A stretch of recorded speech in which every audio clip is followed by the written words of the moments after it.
குமரியில் கப்பல் மோதி மூழ்கிய விசைப்படகு. கன்னியாகுமரி மாவட்டம் குளச்சல் துறைமுக தெருவை சேர்ந்தவர் எட்வர்ட் செல்வம். இவர் சொந்தமாக விசைப்படகு வைத்து மீன்பிடி தொழில் செய்து வருகிறார். இவரது படகை பள்ளம் பகுதியைச் சேர்ந்த சகாய பனிதாஸ் ஓட்டி சென்றார்.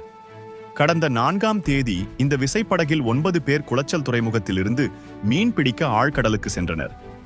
நேற்று முன்தினம் அதிகாலை 4 மணிக்கு இவர்கள் குளச்சல் கடற்பகுதியில் இருந்து 25 கடல் நாட்டிக்கல் மைல் தூரத்தில் நங்கூரம் பாய்ச்சி நிறுத்திவிட்டு மீன் பிடித்துக் கொண்டிருந்தனர்.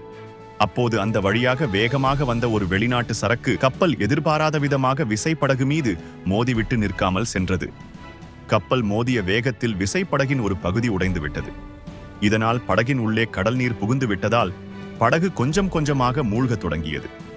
இதனால் அதிர்ச்சி அடைந்த படகு ஓட்டுநர் உடனடியாக அருகே மீன் பிடித்துக் கொண்டிருந்த பிற படகுகளில் உள்ள மீனவர்களுக்கு வயர்லெஸ் மூலம் தகவல் தெரிவிக்க முயன்றார். ஆனால் 1 மணி நேரம் போராடியும் சிக்னல் கிடைக்கவில்லை. இதனால் படகில் இருந்த மற்ற மீனவர்கள் கடலில் குதித்து விடலாமா என பீதியில் இருந்தனர். இந்த பதற்றமான சூழ்நிலையில் படகு ஓட்டுநருக்கு வயர்லெஸ் சிக்னல் கிடைத்தது. இதனைத் தொடர்ந்து 3 படகுகள் மூலம் மீனவர்கள் உடனடியாக அவர்களை மீட்க அங்கு விரைந்தனர்.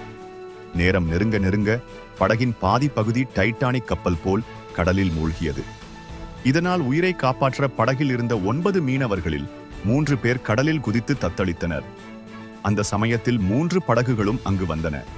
பின்னர் கடலில் தத்தளித்த 3 பேர் மற்றும் படகில் பரிதவித்த 6 பேரையும் படகுகளில் சென்றவர்கள் பத்திரமாக மீட்டு தங்களுடைய படகில் ஏற்றினர். பின்னர் அவர்களை குளச்சல் மீன்பிடி துறைமுகத்துக்கு அழைத்து வந்தனர். கப்பல் மோதியதால் விசைப்படகு கடலில் மூழ்கிய நிலையில் குமரி மீனவர்கள் 9 பேர் பத்திரமாக மீட்கப்பட்ட சம்பவம் பரபரப்பை ஏற்படுத்தியது.